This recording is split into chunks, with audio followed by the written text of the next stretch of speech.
We hold these truths to be self-evident that all men are created equal. The words of the American Declaration of Independence, published on the front page of the Belfast newsletter in August 1776. And this is what a splash headline looked like in 1776. A world exclusive, the most celebrated scoop in the newsletter's long history. These words would have struck dread in the heart of King George III, the establishment of a new country, the United States of America. But to Presbyterians in Ireland, especially here in Belfast, these words were greeted with excitement. That revolutionary cause was warmly and disloyally supported.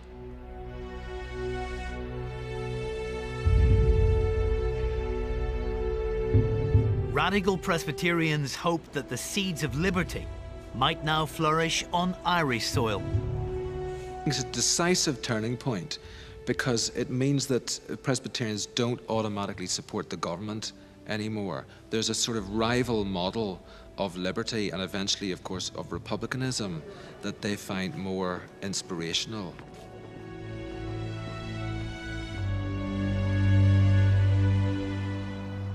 Nishiakan gan Saoirse, no peace without freedom. The words of Padraig Pearse, the leader of the 1916 rebellion in Dublin.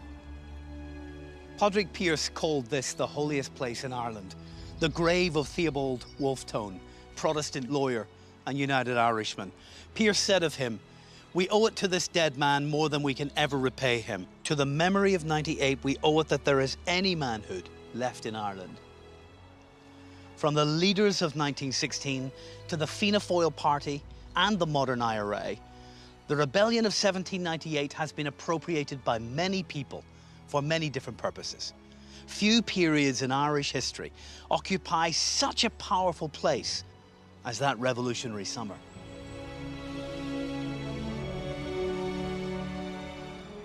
The spark might have been ignited in America and France, but the 1798 rebellion grew out of a much older tradition of radicalism, a tradition nurtured by years of theological dispute, suffused with biblical imagery and religious conviction.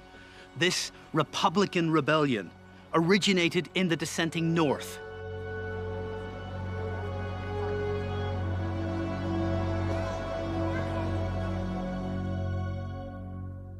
This is a portrait of the Reverend Thomas Drennan, Francis Hutcheson's great friend.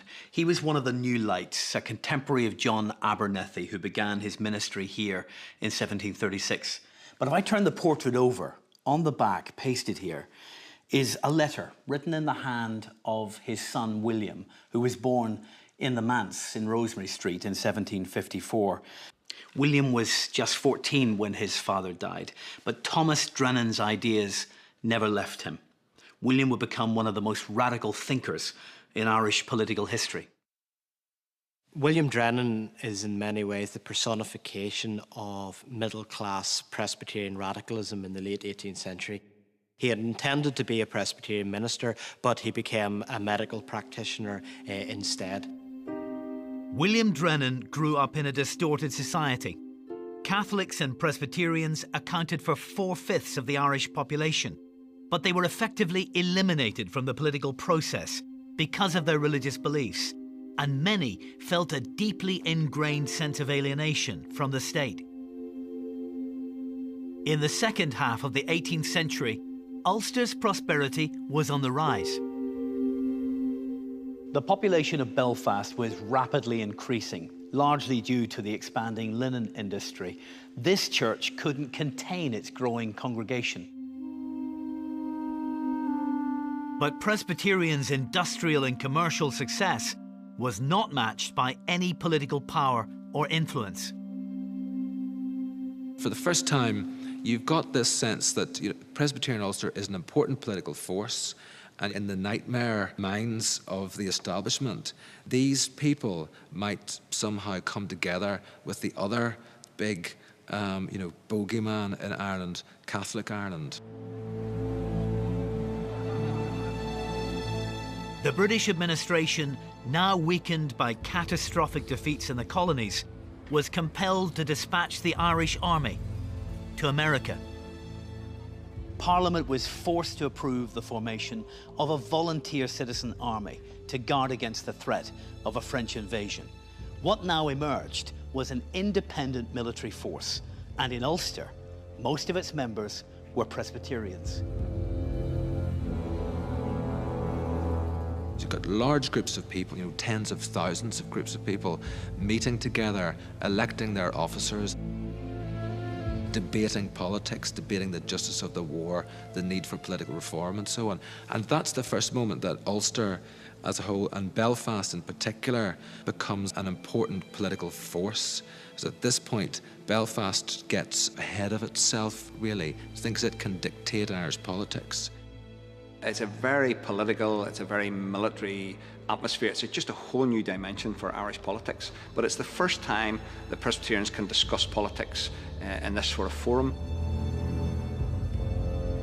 Some Presbyterian ministers now became agitators, political orators, journalists, pamphleteers, election agents, and officers in the volunteers.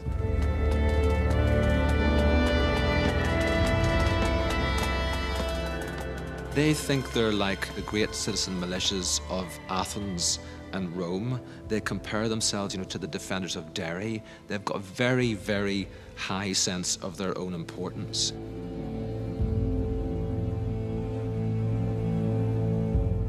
In July 1789, the newsletter electrified the citizens of Belfast with its report of the greatest event in human annals, the French Revolution. French society was radically transformed as the old authority of monarchy, aristocracy, and the Catholic Church was overthrown by new Enlightenment principles of equality and citizenship. And for many among Ulster's Presbyterians, revolution in France became a powerful motivator. A year later, in July, thousands marched in Belfast, but not to commemorate the centenary of the Battle of the Boyne. They marched to celebrate the fall of the Bastille. Initially, the aim is to translate the French Revolution into Irish language. And the French are in favour of liberty, equality and fraternity. And in Ireland, liberty means reforming Parliament and getting rid of the aristocratic grip on the Dublin Parliament. And equality and fraternity mean you've got to let the Catholics into politics as well. Belfast had become the most rebellious town in the British Isles, and the Rosemary Street churches a hotbed of Presbyterian radicalism. In 1791, William Drennan outlined his own revolutionary vision, a benevolent conspiracy, a plot for the people, the brotherhood its name, the rights of man and the greatest happiness of the greatest number its end, real independence for Ireland, and republicanism its particular purpose.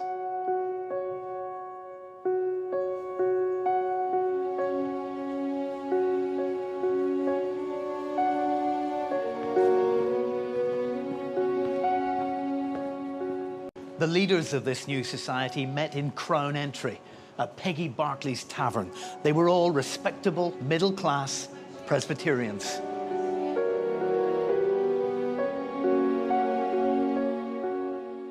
The Dublin lawyer Wolfe would later rebrand their brotherhood as the United Irishmen. But the moving force behind its creation and the ideology that shaped its aims was the minister's son, William Drennan.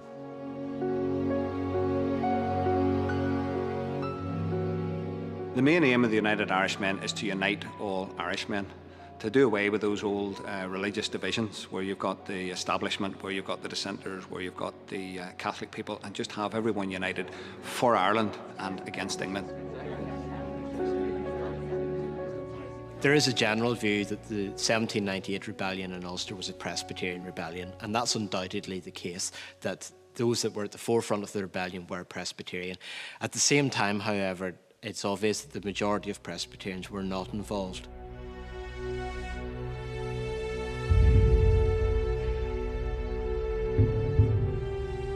For they have sown the wind, and they shall reap the whirlwind. It hath no stock, the bud shall yield no meal. If so be it yield, the strangers shall swallow it up. The leaders of the United Irishmen wanted a secular Enlightenment republic, but they also had to deal with the realities of Northern life, which was that sectarianism was a fact of life in many communities. And in some cases, the United Irishmen actually exacerbated those tensions by stirring up anti-Catholic feeling in Protestant areas, and in Catholic areas, stirring up anti-Protestant feeling to gain support. Inspired by events in America and France, the United Irishmen gained strength and momentum. Their newspaper, the Northern Star, spread the gospel of liberty throughout the country. Wolfe tone persuaded the French to support their rebellion, and a rebel victory seemed almost within their grasp. But the storms that prevented the French from landing in Cork changed the course of Irish history. After Wolfe Tone's failed attempts to land a French invading army in 1796, martial law was imposed in Ulster.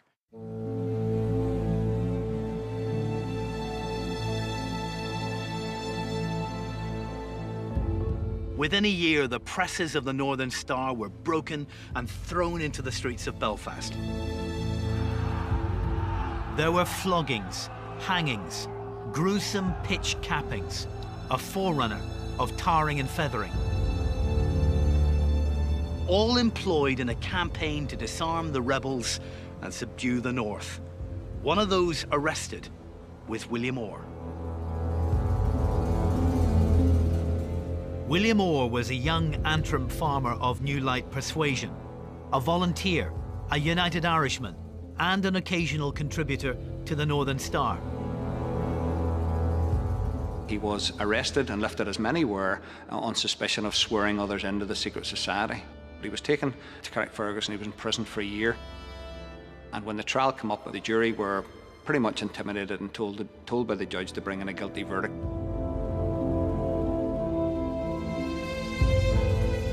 He was sentenced to death in 1797 after a controversial show trial found him guilty of high treason.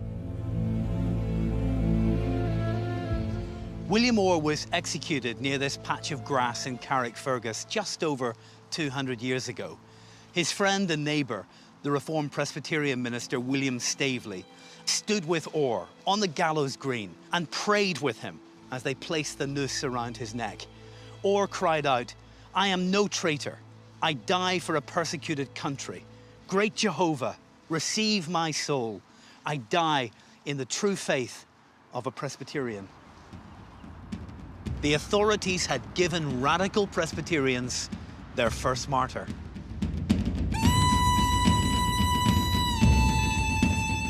The following summer, when rebellion finally erupted, the battle cry of the United Irishmen was "Remember Orr." Thousands of them answered the call to arms in the heartlands of Antrim and Down. On the 7th of June, the United Irish leader, Henry Joy McCracken, spoke to his men before the Battle of Antrim. "Whether we succeed or fail," he told them, "let us try to deserve success." It was just after 3 o'clock when the rebellion in Ulster commenced, as thousands of pike-wielding rebels descended on Antrim. Despite initial success, McCracken's force was heavily defeated. The uprising of 1798 was doomed from the start. There were no professional soldiers really on their side. Henry Joy McCracken is a 23-year-old lad who's been brought in sort of at 4 weeks' notice, volunteering to be the leader. These are farmers, these are ordinary small tenants who have picked up their pikes. Just a week later, the rebel army was destroyed during the Battle of Ballynahinch. Once the forces of the Crown started to organise, once the dragoons arrived, once the militia started to bring up cannon and such like, they were forced to fall back. It was inevitable that they would be defeated. Thousands of ordinary Presbyterians, New Light and Old, Seceders and Covenanters, suffered and died in Ulster. After a month on the run hiding in Cave Hill, McCracken wrote to his sister, "These are the times that try men's souls." Soon after, he was captured as he tried to board a ship to America. By the 17th of July, Henry Joy McCracken was dead, publicly hanged in Cornmarket.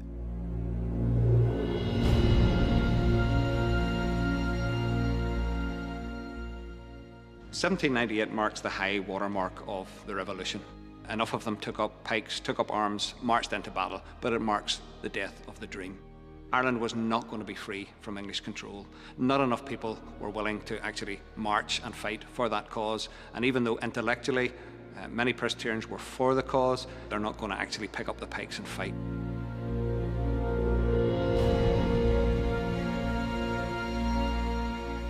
But the Synod of Ulster, the Church's governing body, was quick to reassure the government of their continuing loyalty to the Crown. It doesn't look good in propaganda terms, and so you get a conservative loyalist minority that sort of take over events in the Synod and try and navigate it through quite a difficult time. The Synod issued an address to the King repudiating the inexcusable crimes of their deluded brethren, whose conduct they viewed with grief and indignation. But the Synod's declaration of loyalty could not obscure this central fact. 63 Presbyterian ministers and ministers in training, representing every strand of Arianism in Ulster, were implicated with the United Irishmen.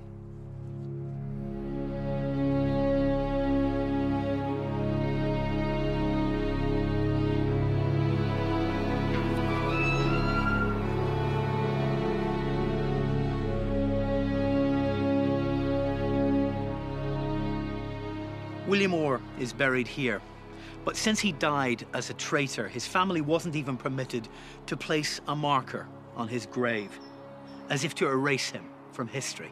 And so it remained until 1998, when 201 years after his execution, local Presbyterians placed this memorial to his memory. And they've incorporated in it the rallying cry of the United Irishmen: "Remember Orr."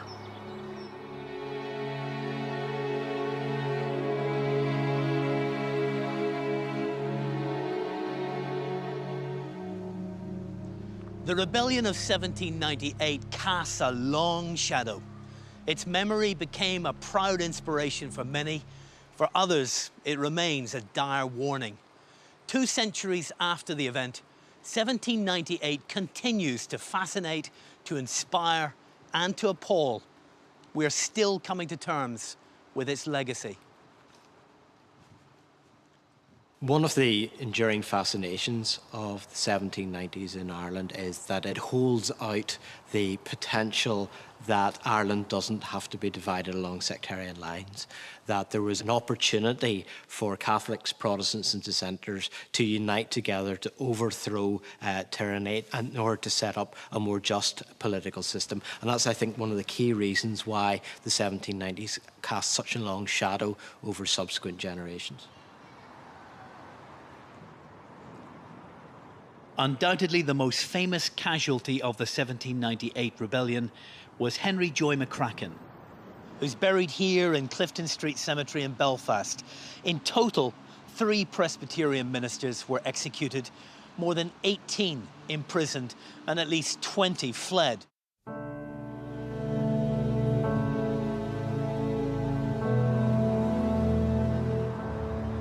You don't have to pick too far below the surface to the open sores that come out and those divisions of that day. Presbyterians were divided, and the Presbyterians are still divided today. And so to pick at it today is to expose again the differences there are in the Presbyterian Church in Ireland.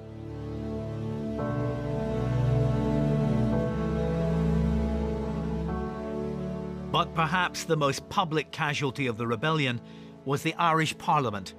The Act of Union between England and Ireland came into effect on the 1st of January, 1801.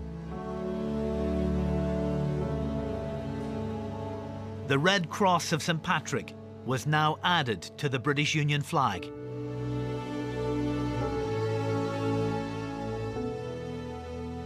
The age of union had begun.